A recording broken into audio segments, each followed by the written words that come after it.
Tilburg, new Eindhoven, Helmond, Deurne, 20 minutes begun. Bos, Zevenum, Vlerik en met This ons eigen camera, Venlo. Dames en heren, het volgende station is Rotterdam Centraal. The default settings of this camera is that it records each 20 minutes. So unless I stop it, it will keep recording for 20 minutes. Then it will save the file and begin with another file. See, it's a good thing because it will prevent the SD card from crashing. The SD card from crashing. I have an SD card of 32 gigabytes, so I can record a lot of hours on this. I still have about 306 minutes left. That's about 60, 24 hours. That's about 5 hours I still have left on the recording time. We're in Rotterdam again. There's my jacket. Okay. Good. I'll basically let the camera stand like this and it will record I will record the environment. I pray to the Most High that this area will remain either empty or that very few people will come here. But I believe it also will happen because, as I mentioned before, there aren't many people traveling with the trains this weekend in the Netherlands. So, meanwhile,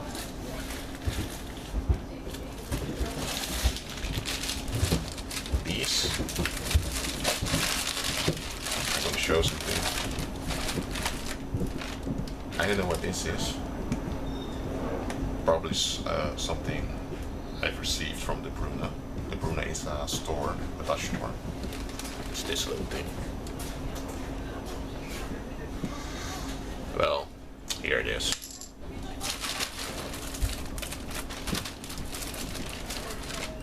These are stamps.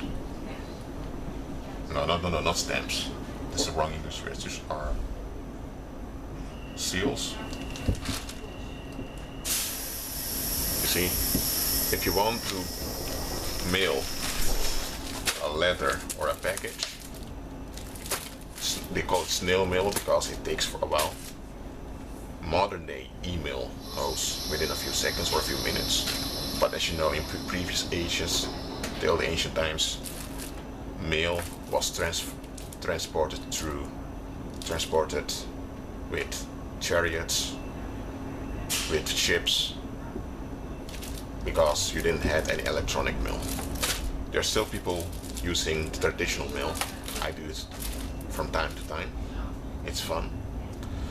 And you need to buy these. It's these guys. I'm a little bit confused. In Dutch they are called postzegels. A zegel is a Dutch word for seal in English. But I also believe they are called stamps. But anyway, you need to place one of these on the envelope and then they will send it. This is basically the currency of the mail company, the post company.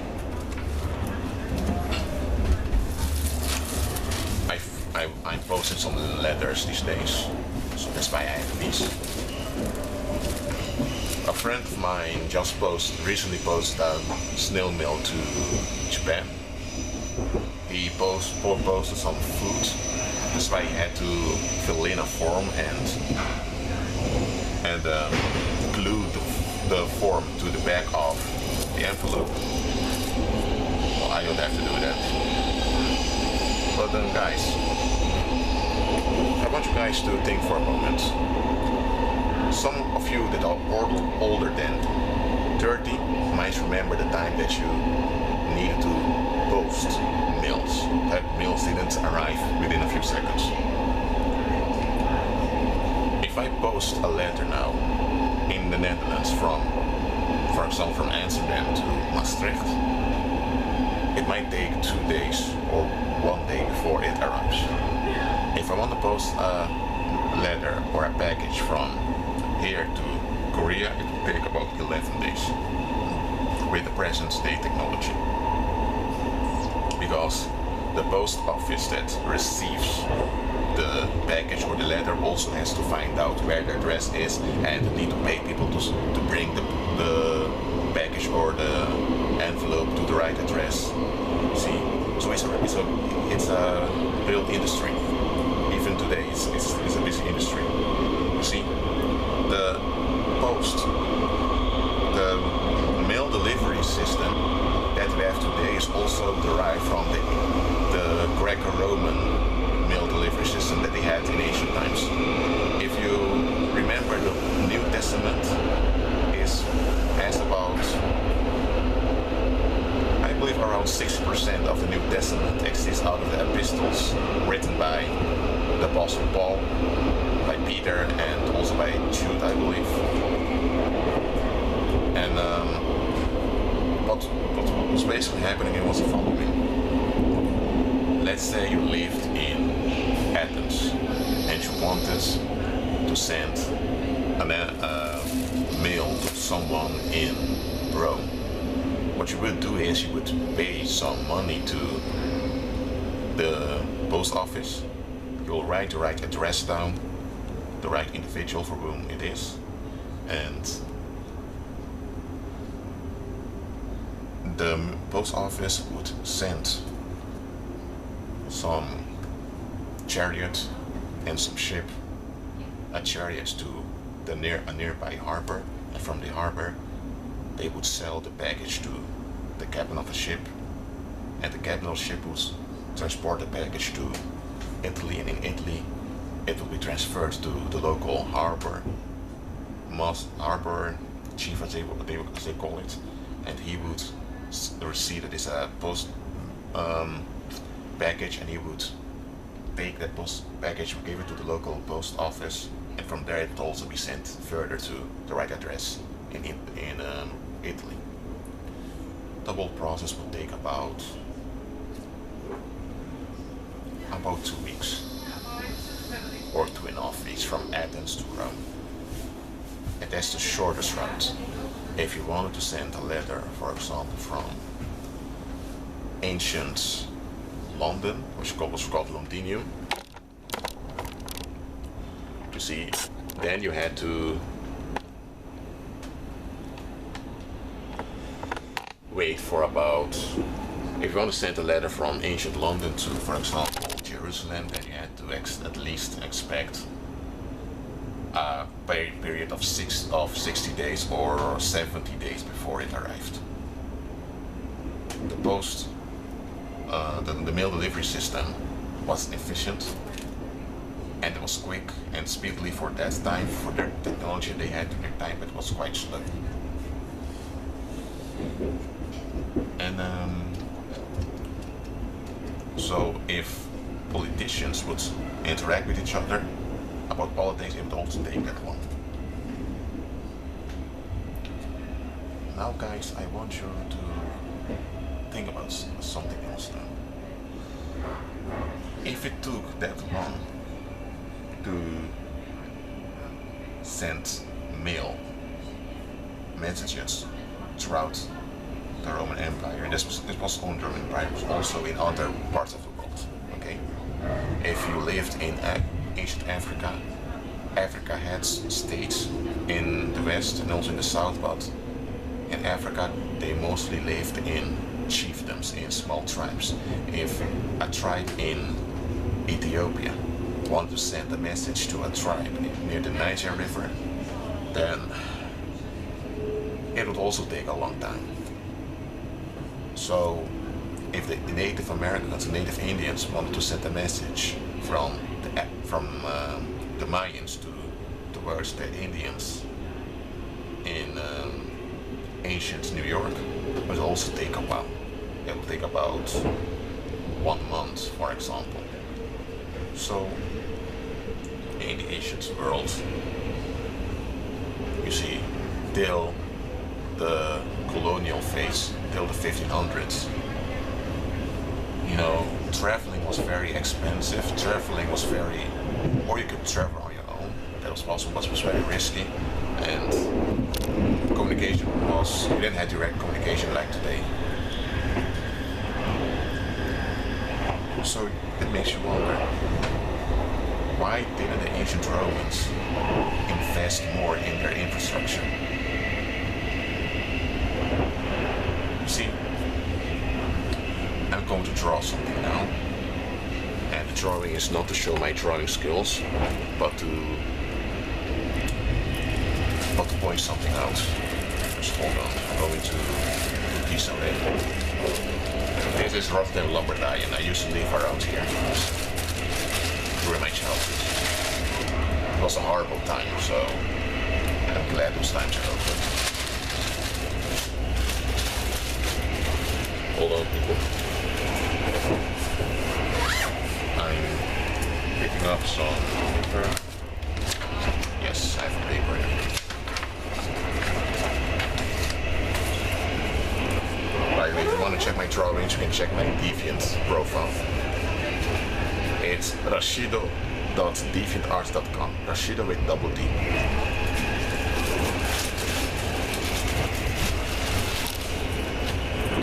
Wait, let me get a pen. Do we have a pen around here? Or a pencil? Hold on.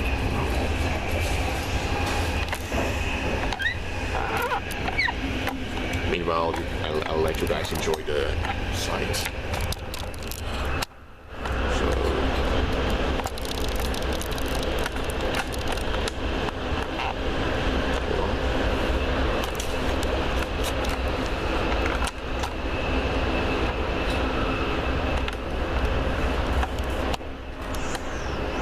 This is Station Barendrecht.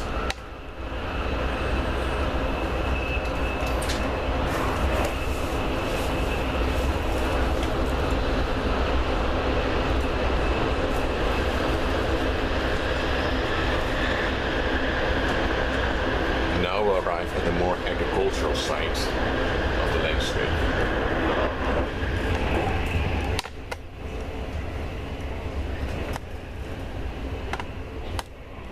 I took the camera off the charger, so now I can fully turn it around.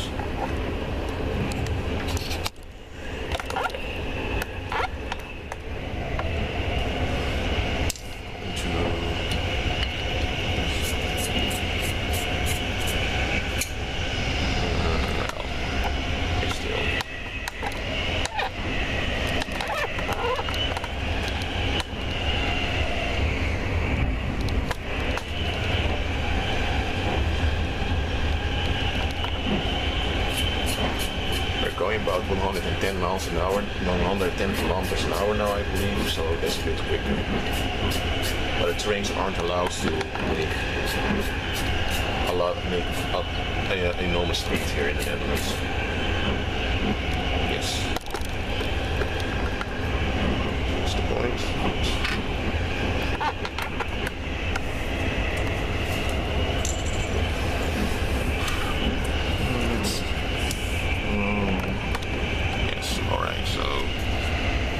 To draw something now. I'm teaching you guys something, so be patient.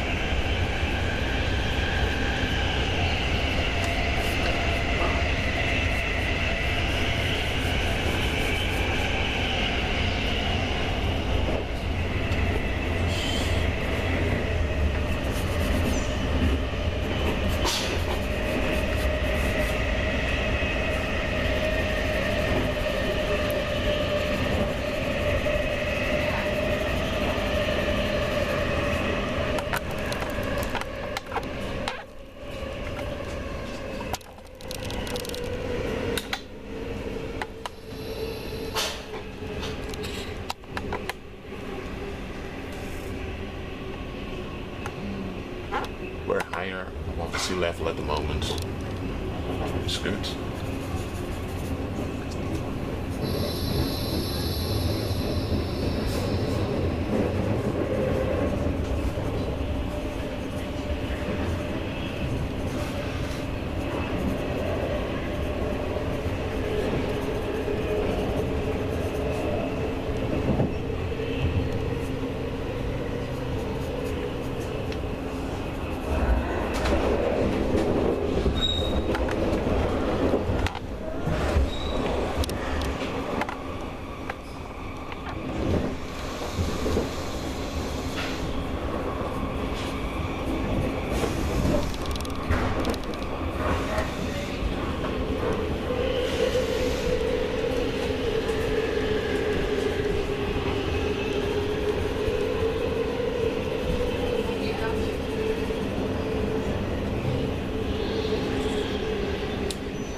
u ook door naar Breda, Tilburg, Eindhoven, Helmond, Deurne, Horst, Zevenum, Vlerik en Venlo.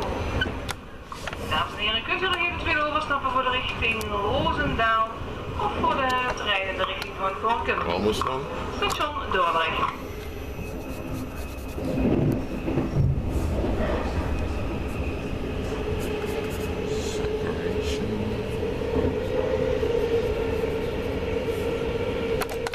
This is Zwijndrecht. I'll go right left.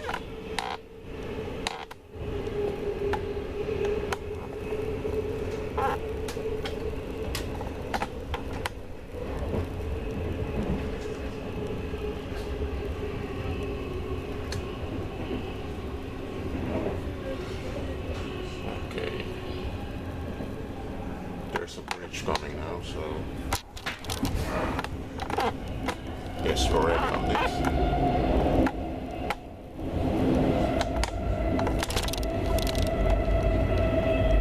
That's Dordrecht over here.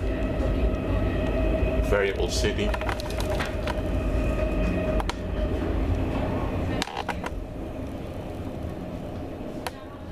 It was also a very important city during the Dutch Reformation. And it's here that Calvinism was adopted as the state's religion of the Republic, the United Dutch Republic. So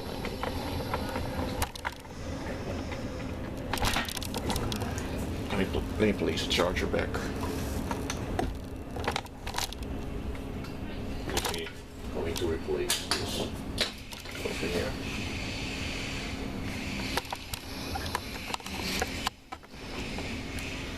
Well, it's about 41%. Okay, so take it out.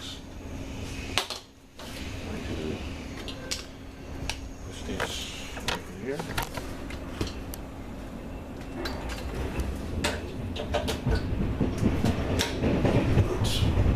Charge further.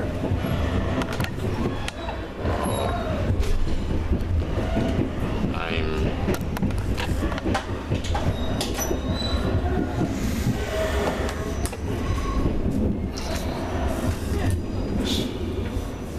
putting tortoise.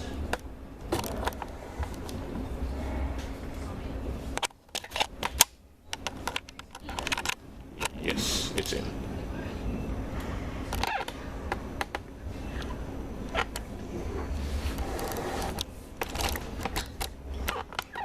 As I mentioned before, there aren't many people traveling with the train during the weekend. Anyway, this is what I've drawn, and let me explain it. You guys know this sign, right? It's the yin-yang symbol. At least that's the Chinese name of it. It was adopted in China during the 1100s as the symbol of the Han Empire. And the Joseon dynasty of Korea adopted it also as their national symbol. But this is a ancient Greek symbol and has to do with duality. And I'm going to explain that now. You see, ancient Greek philosophers, they had this. Continue to watch the other parts of this series because I'm continuing explaining this. Okay, but the ancient Greeks had this system of